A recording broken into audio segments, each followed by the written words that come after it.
దర్శకుడు శంకర్ చిక్కుల్లో పడ్డారు. రోబో సినిమా విషయంలో శంకర్కు ఈడీ షాక్ ఇచ్చింది. ఆయనకు సంబంధించిన 10 కోట్లకు పైగా ఆస్తులను జప్తు చేసింది.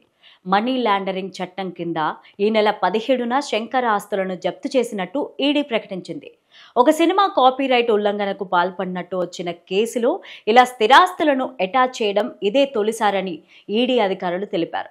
సూపర్ స్టార్ రజనీకాంత్ నటించిన block buster hit cinema Robo. Shankar డైరెక్షన్లో వచ్చిన ఈ సైంటిఫిక్ యాక్షన్ చిత్రం బాక్స్ ఆఫీస్ని షేక్ చేసింది. తమిళంలో ఎంధిరన్ పేరుతో ఈ మూవీని శంకర్ తెరకెక్కించారు.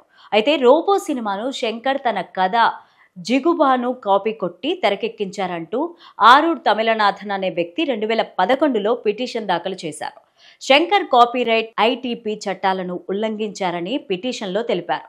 మరోవైపు ఈ కేసు విషయమై film and television institute of India నివేదిక కూడా శంకర్కు వ్యతిరేకంగా వచ్చింది. కాపీరైట్ చట్టంలోని సెక్షన్ 63ని శంకర్ ఉల్లంఘించారంటూ ఆ నివేదిక ఆధారంగా ఈడీ స్పష్టం చేసింది. రోబో సినిమా 2010లో విడుదలైన విషయం తెలిసిందే.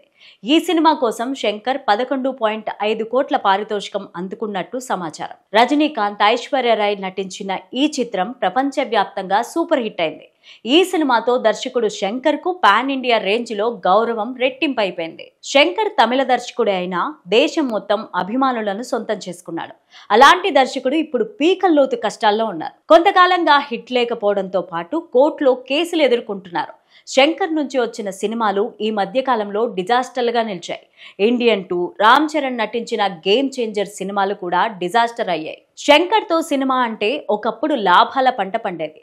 అలాంటిది ఇప్పుడు 100 కోట్ల నష్టాలు మిగులుతున్నాయని టాక్ వినిపిస్తోంది. తాను తీసిన సినిమాలు సరైన సక్సెస్ సాధించకపోవడంతో సతమతమవుతున్న శంకర్కు ఇప్పుడు ఈడీ కూడా షాక్ ఇచ్చింది. అనూహ్యంగా ఈడీ ఆయన 10 కోట్ల విలువైన ఆస్తులను జప్తు చేసింది. ఈ వార్త ఇప్పుడు తమిళనాట సంచలనంగా మారింది.